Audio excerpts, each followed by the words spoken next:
오늘은 저는 이 말씀을 통해서 그 변화의 능력이라고 하는 그 제목을 가지고 말씀을 드리기를 원합니다. 오늘 본문이 기록되어 있는 마태복음 13장 말씀은 아시다시피 여러분 천국에 대한 말씀입니다. 그래서 예수님께서 그 천국을 비유하실 때 사용하신 그 말씀인데, 오늘 말씀의 내용을 보면은 사실 13장 전체가 비유에 대한 말씀인데 주제는 천국입니다. 그래서 예수님께서는 농부들이 일하는 모습을 보시면서 씨 뿌리는 비유를 말씀합니다. 왜냐하면 듣는 관중이 농부들이거든요. 그러다 보니까 그들에게 씨 뿌리는 비유를 말씀하시고, 씨를 심으면 그 씨앗이 처음에는 작지만은 그 씨앗이 토양에 따라서 그게 크게 성장하고 부흥한다, 열매 맺는다, 그런 말씀을 하고 계시죠. 그리고 또 이런 잡초가 많이 나서 골칫거리가 되는 그러한 일들을 보면서 밀과 가라지를 비유로 말씀하시기도 하고, 이렇게 예수님께서는 그때 적소 또 어떤 그 듣는 분들에 따라서 말씀을 거기에 맞춰서 이렇게 해주시다 보니까 정말 예수님같이 세상에서 가장 그 훌륭한, 세상에서 예수님보다 귀한 그런 설교자가 없다 할 정도로 그만큼 예수님에 대한 말씀이나 예수님에 대한 배려나 우리를 향한 이해하심과 사랑이 너무나 극진한 것을 우리는 압니다. 오늘 성경에 나와 있는 그 33절의 말씀을 보면 그 팔레스틴에서 이스라엘 사람들이 빵을 구울 때 사용하는 누룩, 이스트죠. 그거를 비유로 해서 그 예수님께서 천국을 비유하고 계십니다. 이스라엘 사람들은요, 쌀을 먹지 않습니다. 그래서 밀가루를 먹죠. 그래서 밀가루를 그냥 그 날 밀가루를 이렇게 물에 반죽해가지고 이스트를 넣어서 조금 부풀린 다음에 그걸 10개 전병, 지금 멕시코 사람들이 우리 먹는 그 또르띠아라고 그래요. 뭐라 그래요? 이렇게 넓적한 거 있죠. 그렇게 생겼어요. 빵이 이렇게 두툼한 빵이 아니고 그런 얇게 된 전병 같이 그걸 먹는데, 무교절에는, 즉 6월절에는 무교병이라고 해서 그런 이스트 자체도 넣지 않고 그냥 딱딱하게 누룽지 같이 과자 이렇게 딱딱하게 그걸 이렇게 뜯어서 먹고 합니다. 그래서 이스트라고 하는 것이 이 누룩을 말하는데, 이 누룩은 뭔가 변화시키죠. 크게 부풀립니다. 그래서 여러분, 이 천국에 대한 비유, 마태복음 13장에 대한 전체 비유는 그 한 가지 핵심 용어가 있습니다. 그게 뭐냐면 변화의 힘입니다. 믿습니까? 변화의 힘. 작은 씨앗이 하나가 땅에 떨어지고 그것이 잘 자랍니다. 어떤 것은 길가에 떨어지기도 하고, 어떤 건 돌짝밭에 떨어지기도 하고, 어떤 거는 또 옥토에 떨어지기도 하는데, 그러나 중요한 것은 잘 떨어진 씨앗이 땅속에 묻혀서 잘 자라면 정말 세상 사람들이 부러워하는 커다란 나무가 되고 열매가 된다라고 하는 거죠. 이스트도 마찬가지입니다. 누룩도 마찬가지입니다. 비록 작은 것이지만 그것이 크게 불리고 새롭게 변화시키는 그런 능력을 가지고 있다라고 하는 것입니다. 왜 예수님께서 여러분 천국을 이와 같이 비유로 그렇게 말씀하십니까? 그것은 하나님의 나라, 즉 하나님의 말씀, 다 동일한 분입니다. 예수 그리스도의 은혜, 능력, 구원, 이 복음, 이것이 우리 안에 들어오면 우리가 변화된다는 것입니다. 믿습니까? 우리가 변화되는 거예요. 복음이 우리 안에 들어오면, 하나님의 능력이 우리 안에 들어오면, 하나님의 임재하심이 우리 안에 들어오면 그것은 능력으로 드러난다라고 하는 것입니다. 오늘 성경 말씀에 보면은 이 십자가의 복음이 우리를 변화시킴을 알 수 있어요. 그래서 누룩 하나가 그것이 커다란 덩어리를 만들듯이 오로지 천국은 전부를 부풀게 하는 누룩과 같다, 이렇게 말씀하고 있습니다. 변화의 역사가 일어나야 된다라고 하는 것입니다. 예수 믿은 지 5년이 되고 10년이 지났는데도 변화가 없다면 문제가 되죠. 여러분들 한번 과거를 돌이켜 보십시오. 지금 이 자리에 계신 여러분들이 5년 전과 10년 전과 15년 전과 20년 전과 차이를 볼 때 어떤 영적인 성숙과 변화가 있었는가? 만약에 여러분 그 차이를 찾지 못한다면 심각한 문제입니다. 그러나 여기 계신 여러분들은 지금까지 하나님의 은혜 안에서 잘 성숙할 수 있도록 하나님이 인도해 주신 줄로 믿습니다. 그게 축복이라고 하는 거죠. 그게 축복입니다. 오늘 고린도 후서 5장 17절 말씀에 이렇게 기록되어 있습니다. 그런즉 누구든지 그리스도 안에 있으면 새로운 피조물이라. 이전 것은 지나갔으니 보라 새 것이 되었도다 그랬습니다. 이전 것은 지나갔으니 보라 새 것이 되었도다. 이 새 것이라고 하는 단어를 유의하셔야 됩니다. 그 다음에 에베소서 4장 22절로 24절에 성경이 또 기록합니다. 우리 같이 한번 읽어봅시다. 시작. 너희는 유혹의 욕심을 따라 썩어져가는 구습을 쫓는 옛사람을 벗어버리고 오직 심령으로 새롭게 되어 하나님을 따라 의와 진리의 거룩함으로 지으심을 받은 새 사람을 입으라 그랬어요. 이와 같이 새 사람을 입는다라고 하는 것, 새로운 피조물이 됐다라고 하는 것, 그것은요 하나님 앞에 온전한 모습으로 세워진 사람들이 새롭게 탈바꿈된 걸 말합니다. 여기서 말하는 여러분 새 사람이라고 하는 의미는 중고 물건 깨끗이 닦아놓은 게 아니에요. 중고 물건 갖다가 닦아놓고서 이렇게 쓰는 게 아닙니다. 중고 물건 다 치워버리고 새 물건 갖다 놓는 거예요. 믿습니까? 새 사람이 되는 거예요.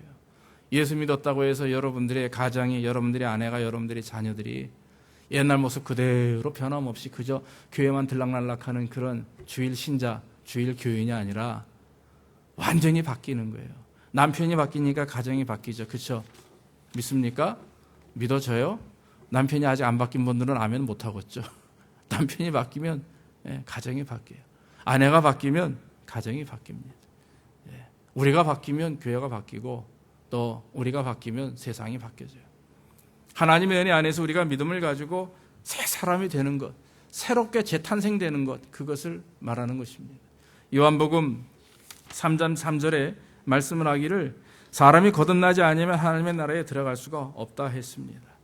이 영적인 변화를 우리는 뭐라고 얘기하느냐? 거듭남이라고 얘기하는 거죠. 중생이라고 얘기합니다. 니고데모가 예수님 앞에 와가지고 그런 질문을 하죠. 선생님, 어떻게 하면 내가 거듭날 수 있습니까? 그랬더니 예수님께서 물과 성령으로 거듭나야 된다 그러죠. 근데 이 사람이 하는 얘기가 그러면 그 거듭난다는 말이 엄마 뱃속에서 들어갔다 나와야 되는 것입니까? 그게 아니라고 말씀하십니다. 물과 성령으로 거듭나지 아니하면 하나님의 나라에 들어갈 수가 없다라고 말씀합니다. 사랑하는 성도 여러분, 변화는 거듭남 중생을 통해서 이루어지는 겁니다. 그래서 중요한 것은 예수님을 믿고 예수님을 마음속에 구주로 모시고 복음이 우리 안에 들어올 때 거기 역사가 일어나는 거죠. 그래서 여러분 거듭남이라고 하는 것, 중생이라고 하는 것은요 크게 두 가지 깊은 의미가 있습니다. 첫째는 뭐냐면 전적인 하나님의 은혜라고 하는 거죠. 거듭남 중생은 내 노력으로 되는 게 아닙니다. 하나님의 전적인 은혜라고 하는 거죠. 전적으로 하나님께서 우리에게 은혜를 주시고 권능을 주셨기 때문에 우리가 거듭날 수가 있는 거예요. 내 노력으로 수고로 되는 것이 아닙니다. 그러나 중생된 심령에는 새로운 변화가 일어나야 됩니다. 이 새로운 변화는요, 삶 속에서 이 세 가지가 꼭 필요가 됩니다. 첫째는 말씀입니다. 팩트가 중요합니다. 그 다음에는 감정, 이모션이 중요합니다. 마지막은 의지입니다. 내 의지가 중요합니다. 심령으로 새롭게 되어 변화를 받기 위해서는 하나님의 말씀을 통해서 중생하는 거듭남이 일어나게 되고, 그러면 성령께서 우리 안에 역사하시는 가운데 우리가 성령 충만한 어떤 은혜와 하나님을 향한 열정을 갖게 되죠. 그러면 뭐가 돼야 되느냐? 하나님의 영광을 위해서 우리는 삶을 통해서 하나님 앞에 자꾸 섬기고 드려지는 삶의 모습이 드러나야 되는 거죠.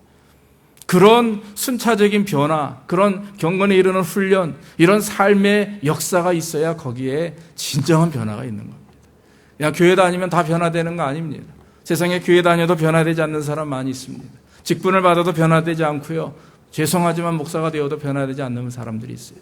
그러나 중요한 것은 하나님을 만난 성도들이 중생의 경험을 하고, 그리고 그 하나님의 전적인 은혜를 가지고 새롭게 하심을 잊고, 그 다음에 우리의 삶 속에서 하나님 앞에 열심을 다해요. 정말 하나님의 영광을 드러내는 그런 삶을 살 때 거기에 은혜는 우리 안에 이루어지게 되는 것입니다. 골로새서 3장 10절에 이렇게 말씀합니다. 새 사람을 입었으니 이는 자기를 창조하신 자의 형상을 쫓아 지식에까지 새롭게 하심을 받은 자니라 그랬습니다. 자기를 창조하신 자의 형상을 쫓아. 저는 이 말씀을 묵상하면서 그래, 우리가 하나님이 기뻐하시는 그런 변화의 삶이 뭐냐?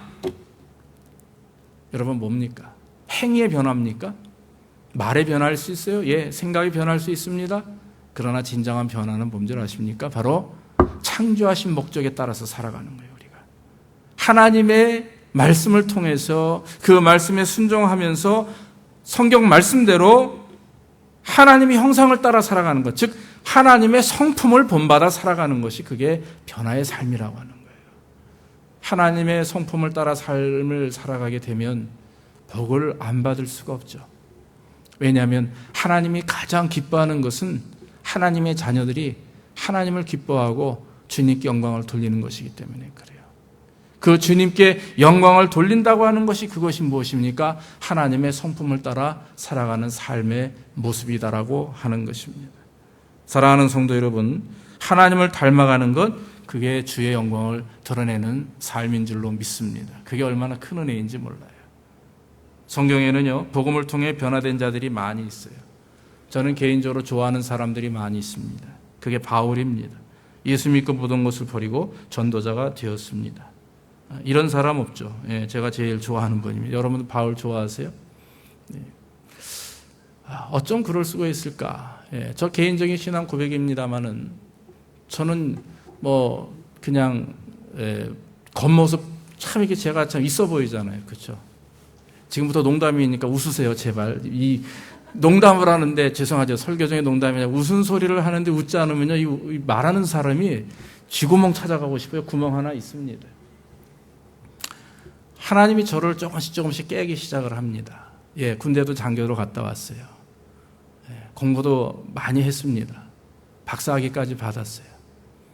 그런데 하나님께서 어느 순간 저에게 목회를 통해서 저에게 원하시는 것은 그런 것이 아니다라고 하는 것을 어느 날부터 자꾸 말씀하십니다. 그러면서 자꾸 밑으로 내려가게 하세요.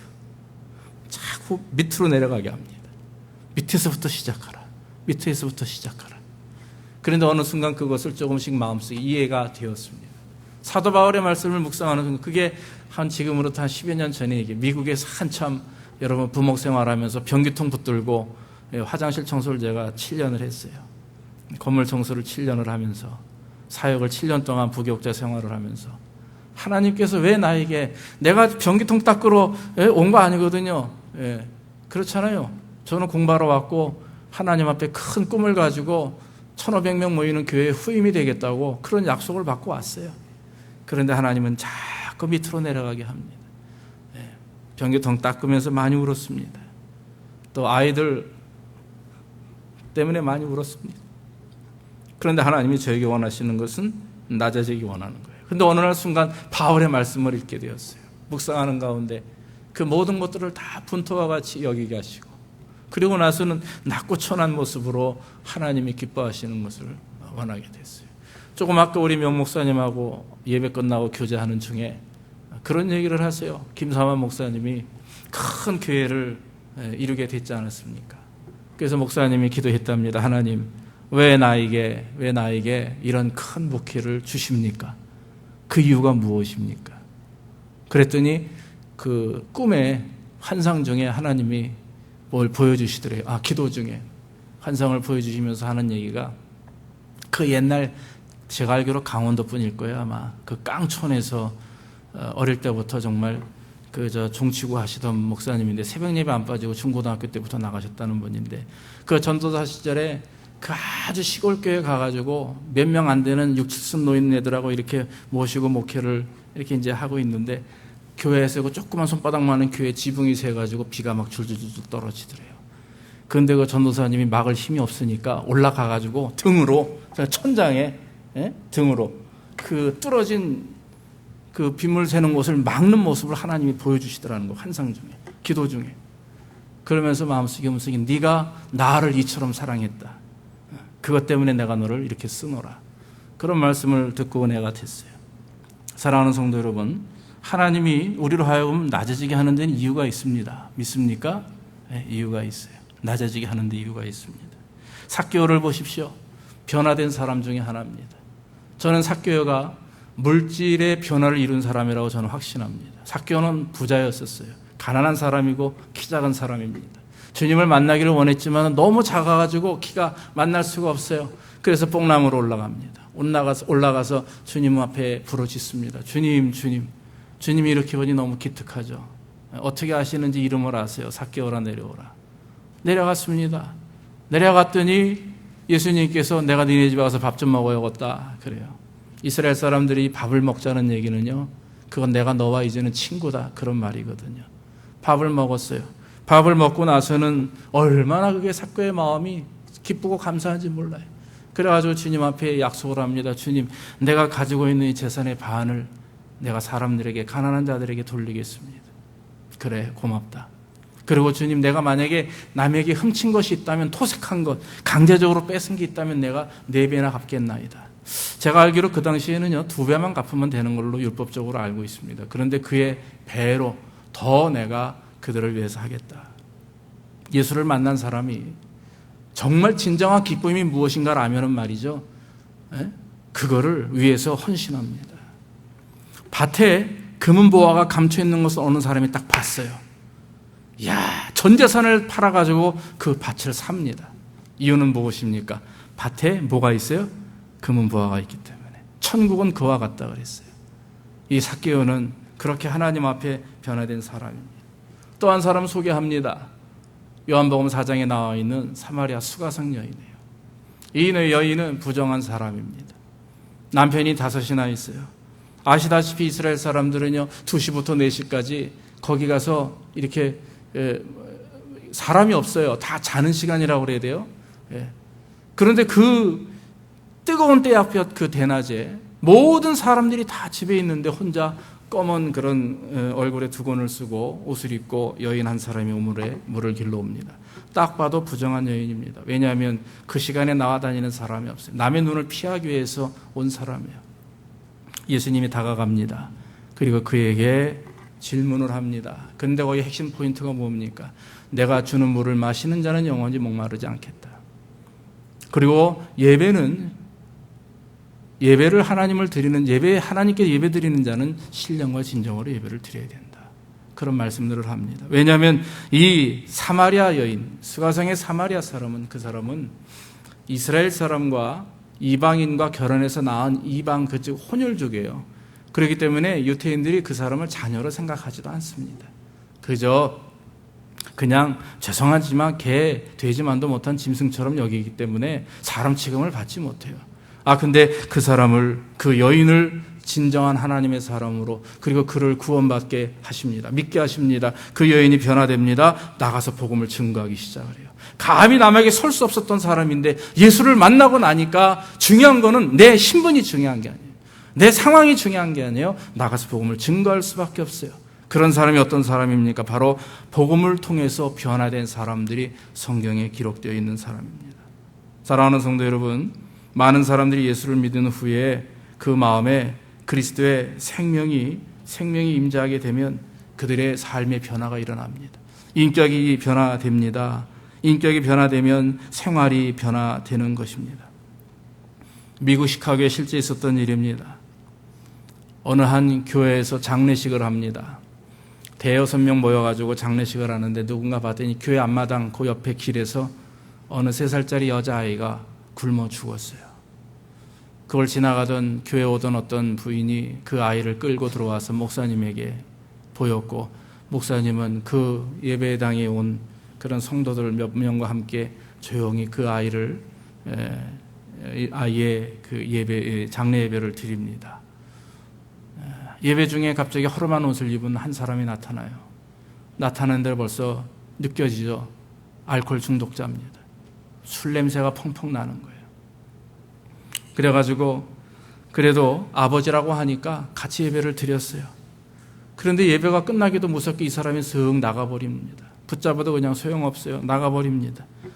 그리고 예배는 잘 끝나고, 그리고 그 아이를 땅에 묻었어요. 그 사람이 왜 빨리 나간 줄 아십니까?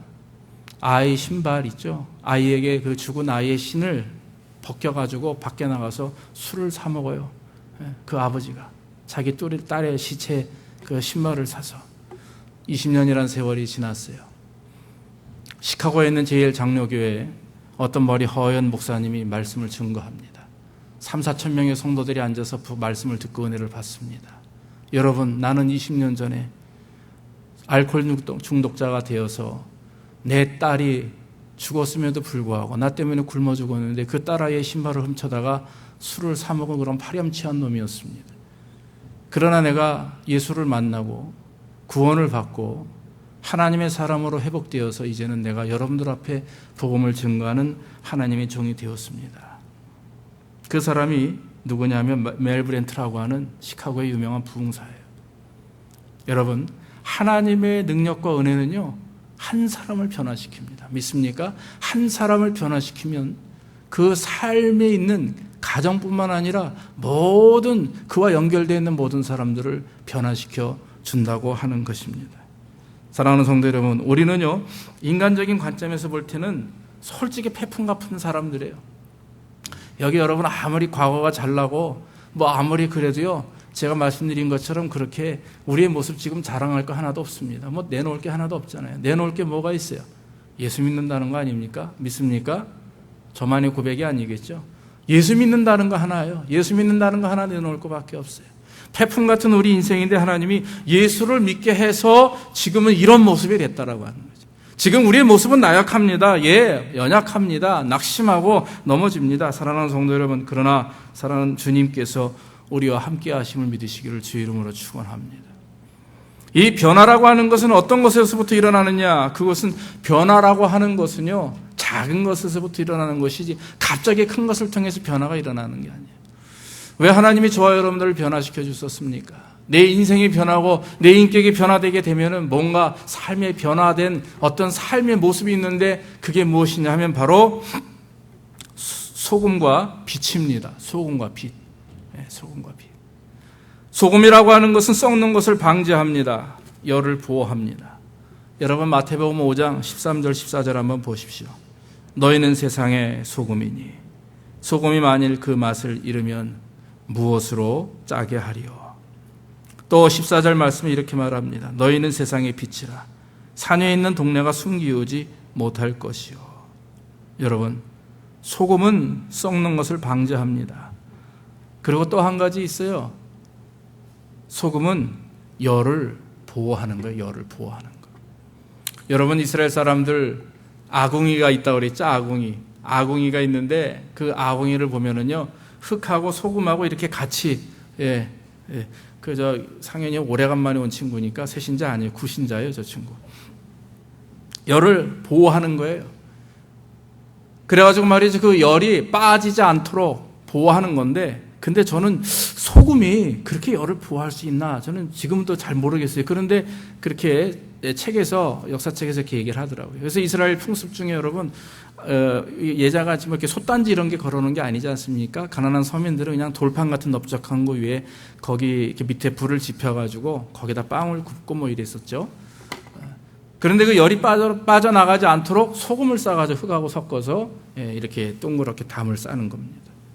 그런데 이게 소금이 어느 정도 사용해서 지나면은요, 두 가지를 잃어버려요. 열 보호 능력도 잃어버리고 짠맛도 잃어버리게 됩니다. 그러면 그걸 삽으로 퍼가지고 길가에 버리는 거예요. 성경이 뭐라 하면 소금이 맛을 잃으면 길가에 내버린다 그랬어요. 그런 의미에서 내버리는 겁니다. 그러니까 우리가 역할을 감당하지 못하면 하나님 우리를 구원하신 것에 대한 어떤 특별한 우리들은 의무가 있어요. 구원받은 자로서의 의무가 있습니다. 그게 두 가지죠. 빛 역할을 하는 것과 소금 역할을 하는 것입니다. 그래서 썩는 것을 방지하는 방부제 역할을 하지만 옳은 것은 지키고 보호해야 될 것이 있는 거예요.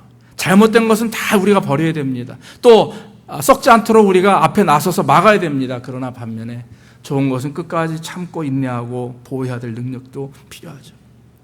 빛은 어둠을 밝힙니다. 모든 사람에게 비추는 것이라고 했습니다. 사랑하는 성도 여러분, 하나님은 우리를 왜 예수 믿고 변하게 하시느냐? 나만 예수 믿고 잘 살게 하는 게 아니에요. 우리나라의 문제, 현재 우리의 문제는 뭐냐면 나만 예수 믿고 나만 구원받고 나만 복을 받으면 되는 거예요. 다 개인주의예요. 다 개인주의. 저부터도 그렇고 우리 여러분들도 다 마찬가지인 것 같아요. 개인주의예요. 개인주의. 그러다 보니까 주님은 마음이 아파요. 교회는 날마다 많아지는데 정말 주님께서 보시기에 합당한 교회는 없는 거죠. 우리의 신앙은 점점 하나님과 가까워지는 것 같은데 문제는 내 사람과의 관계 속에서는 점점 엉망이 돼가고 있는다고 하는 거죠. 이유는 무엇입니까? 직선적인 하나님과의 나의 관계만 우리가 찾기 때문에 그래요. 중요한 것은 빛과 소금의 역할입니다. 네. 변화의 역할은 두 가지입니다. 첫째는 내 자신이 변화되어야 되고 변화됨을 믿고 의지한다면 여러분들이 이제는 주변에 있는 바깥으로 눈을 돌려야 된다고 하는 거죠. 사랑하는 성도 여러분, 누룩의 변화는요, 내 개인만의 변화로 끝나는 게 아니에요. 주변에 있는 모든 사람들을 변화시킬 수 있는 능력이 있어야 됩니다. 그들을 끌어안을 수 있는 능력과 사랑이 있어야 된다라고 하는 것입니다. 복음을 통해서 세계 각지에 복음이 증거될 수 있도록 수고해야 되는 거죠. 이주아 목사님이 브라질에 가셨는데 가시기 전날 통화를 하는데 상당히 목소리가 안 좋으세요. 한국 갔다 오시고 부흥회를 2번이나 이렇게 하셔서 굉장히 이렇게 육신적으로 피곤한 상태에 가셨대요. 근데 사모님하고 어제 통화를 했더니만 굉장히 몹시 몸이 안 좋으시답니다. 아프셔가지고 그냥 가서 계시기만 하대요. 그래서 한 달 동안 왜 그렇게 계시나. 근데 또 안 가실 수는 없고. 그래서 우리가 좀 기도가 필요할 것 같아요. 주의 복음을 증거하는 많은 하나님의 종들이, 또 많은 하나님의 그런 어떤 사역을 감당하는 사람들이 건강해야 됩니다. 믿습니까? 우리는 물질로는 잘 후원하지 못하지만 우리는 늘 무엇을 해야 되느냐? 기도해야 되는 거죠. 주의 종을 위해서, 선교사들을 위해서, 하나님의 사람들, 또 우리 사랑방 순장님들을 위해서, 또 각 사람 한 사람 우리에게 속해 있는 어린아이에서부터 어른에 이르기까지 위해서 뭘 해야 되느냐? 그게 기도를 해야 됩니다. 내가 변화되면 변화된 사람들에게 있어서 가장 먼저 이루어지는 게 뭐냐면 그리스도의 마음이 데려오는 거죠. 예수 그리스도의 생명이 내 안에 있으면 내가 예수 그리스도화 되는 것입니다. 주의 성품을 따라가는 거죠. 그게 이루어지지 않으면 오히려 나에게 어려움이 오는 거예요. 내게 오히려 아픔이 오는 것이고 내가 문제가 되는 것입니다. 사랑하는 성도 여러분, 변화의 힘은 어디서 오는가? 오늘 성경 말씀 보면은 말씀에서 오는 줄 알아요. 오늘 성경에 누룩이 전부 부풀게 하는 그런 것을 설명하지만은 이 변화의 힘이 어디서 오느냐? 사실 그 전에 31절, 32절의 말씀을 보면 천국은 마치 사람이 자기 밭에 갖다 심은 겨자씨 하나 같으니 이는 모든 씨보다 작은 것이로되 자란 후에는 나물보다 커서 나무가 되매 공중의 새들이 와서 그 가지에 깃들이느니라. 겨자씨가 뭔가? 성경에 씨를 자꾸 비유로 말씀하시는데 여러분 뭡니까? 따라합시다. 말씀이잖아요. 말씀. 변화의 시작은 어디서부터 오는가? 여러분 말씀의 뜻서부터 오는 줄로 믿습니다. 말씀이 우리 안에 떨어지는 거는요 겨자씨 같아요. 겨자씨 보셨어요? 예, 1mm도 안 됩니다. 그런데 그 겨자씨가 자라면요 사람이 이렇게 아름드리 할 만한 그런 나무가 이렇게 크게 됩니다. 그런 거기에 이렇게 새들이 와서 앉고 말이죠. 자기 집을 그 둥지를 트는, 그래서 안식처가 된다라고 하는 거죠. 비록 작은 것이지만 이 작은 씨앗이 수천 수만 배의 커다란 역사를 이뤄내는 것입니다. 왜 예수님이 이렇게 말씀하십니까? 너희 마음속에 겨자씨만한 믿음만 있으면 이 산이 번쩍 들려서 저 바다로 저쪽으로 던지라 해도 될 것이다. 마찬가지로 너희 마음속에 조그마한 겨자씨만한 믿음과 천국에 대한 소망이 있다면 하나님은 그것을 기뻐하시고 그것을 통해서 영광을 드러낼 것이다. 저는 개인적으로 그것을 이렇게 생각합니다. 우리 아이들을 가만히 보십시오, 여러분. 2살짜리, 3살짜리 아이들이 아무것도 모르는 것 같죠? 천만의 말씀이에요. 저희 주일학교실에서 20명이 바글바글 대면서 말이죠. 그 지도하는 선생님의 말을 들으며 아이들이 어떻게 변화되는지 아십니까? 예? 예수 믿지 않는 아이들한테 복음을 증거하고 다녀요, 지금. 예? 참. 그게 교회예요. 그게 하나님의 능력이에요. 그 꼬마 아이들이 기도할 줄 압니다. 그 꼬마 아이들이 하나님이 무엇인가, 어떤 분인가를 느끼는 거예요. 천국, 아주 작고 아주 천한 것 같은데 그런 조그만 믿음 하나가 그들의 마음속에서 역사하게 되니까, 여러분들 마음속에 여러분 믿음이 없다고 하십니까? 천만에 만에서 여기 믿음 없는 사람 아무도 없어요. 집사님 교사 좀 하십시오. 성가대 하십시오. 예, 제가 좀 부족하고 믿음이 없어서요. 그건 당신 생각이고, 하나님께서 원하시는 것은요, 내가 가지고 있는 그 조그만 겨자씨만한 믿음이 있으면 땅에 심구어서 열매 맺을 수 있도록, 열매 맺을 수 있도록 그걸 위해서 기도하고 소유하고 간직하고 나가야 되는 거예요. 그게 얼마나 우리에게 중요한지 모릅니다. 마음의 말씀을 가진 자들은 천국을 맛보게 됩니다. 그 천주국은 세상에서 오는 것이 아니에요. 생명 되신 예수 그리스도께서 여러분들에게 주시는 것입니다. 지금 여러분들의 마음에 예수님의 생명이 있습니까? 질문해 보고 싶습니다. 예수님의 생명이 있는 사람들은요, 예수님의 생명을 보고 살아가는 사람들이에요. 예수님의 생명이 있는 사람들은 내 의지로, 내 방법으로 살지 않습니다. 하나님을 의지하며 하나님의 방법대로 이끌림을 받는 사람입니다. 지금 여러분들의 마음에 삶의 문제가 있다면, 여러분들의 마음에 어려움이 있다면 다시 한번 여러분 예수 그리스도의 생명을 기억하기를 주의 이름으로 축원합니다. 얼마나 중요한 일인지 몰라요. 저와 여러분들은 마찬가지예요. 여러분, 예수님의 제자들이 3년을 예수님을 쫓아다녔어요. 예수님이 살아계실 때는 그들이 예수님이 누군지 잘 몰랐습니다. 예수님이 부활하시고 승천하신 이후에 그들에게 성령 임한 이후에 예수님이 누군지 정확하게 삶을 통해서 드러냈죠. 그러나 예수님의 제자들이 예수님과 함께 있는 3년 동안 예수님을 따를 수 있었던 이유가 뭔 줄 아십니까? 눈에 보이는 기적일까요? 아니면 무엇입니까? 먹여주는 것 때문에 그렇습니까? 10명 문둥병 환자들이 다 치료를 받았는데 말이죠. 한 사람도 예수님에게 와가지고 고맙다는 얘기 안 했어요. 그런데 나중에 한 사람이 왔습니다. 9은 어디 갔느냐 질문합니다. 예수 그리스도를 따르는 목적은요, 미라클, 기적을 보고 되는 게 아니에요. 내가 복을 받았기 때문에, 내가 기도 응답을 받았기 때문에 아니에요. 그러기 때문에 우리가 문제가 있는 겁니다. 그럼 문제 없이 신앙생활 하려면 뭐가 문제가 있느냐? 예수님의 제자들이 기억한 것은 뭐라고 말씀합니까? 나를 따라오너라. 내가 너희를 사람을 낚는 어부가 되게 하리라. 말씀이에요, 말씀. 여러분들 각자 예수를 믿음으로 말미암아 얻게 되는 그 구원의 마음 속에, 은혜 속에 심겨져 있는 그 하나님의 말씀이 지금 여러분들을 인도하는 줄로 믿습니다. 그 말씀을 따라서 움직이는 신앙생활이 성공하는 신앙생활이에요. 눈에 보이고 느껴지고 기적이 일어나고 날마다 하나님이 주시는 어떤 내가 느껴지는 은혜 안에서가 아니라 정말 예수님의 제자들은 3년 동안 그것만 바라보는 거예요. 순간순간 기적이 일어나는 것을 보면서 놀랬죠. 그러나 기적은 모든 사람들이 다 봤습니다. 그러나 끝까지 예수님을 십자가까지 따라온 사람들은 누구냐? 예수님의 말씀을 믿고 따랐던 예수님의 제자들이라고 하는 거죠.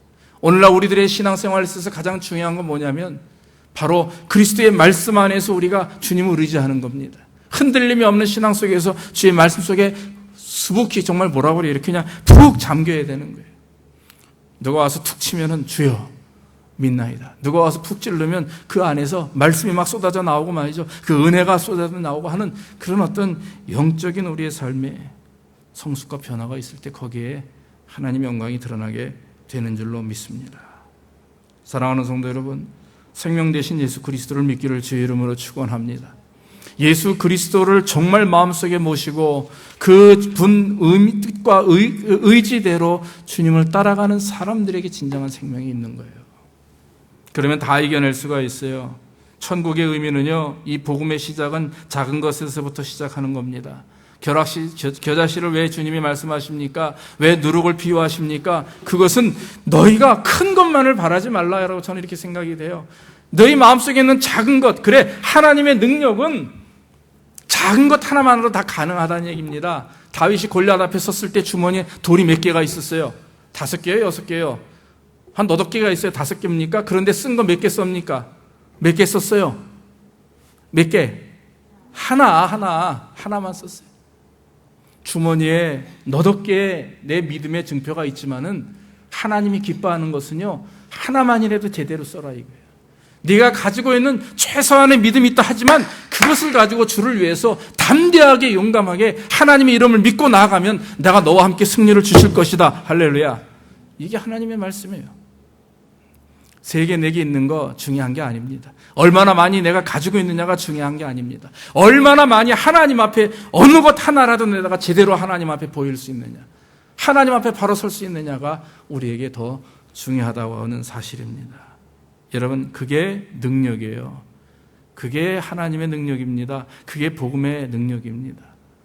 여러분, 하나님의 능력, 복음의 능력은요, 지금 여러분들의 마음속에 있는 그 한 가지, 한 가닥만 여러분들이 붙들고 있으면 여러분들은 성공하고 복을 받게 되는 줄로 믿습니다. 그 대신 붙들었으면 죽을 때까지 붙드는 거예요. 예수님의 제자들이 죽을 때까지 예수님의 말씀을 붙들고 나아갔어요.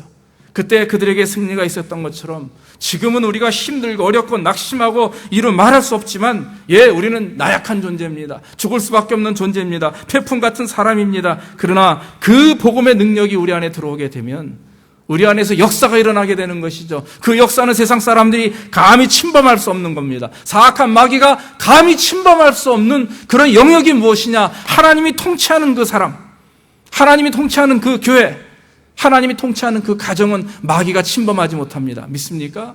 유혹을 받죠. 공격도 받습니다. 그러나 여러분 겁내지 마십시오. 마음속에 믿음을 가지고 하나님을 의지하게 되면 거기에 진정한 역사가 일어나게 되는 것입니다. 크게 자라는 게 중요한 게 아니에요. 얼마나 내가 그 씨앗이 열매를 맺는가.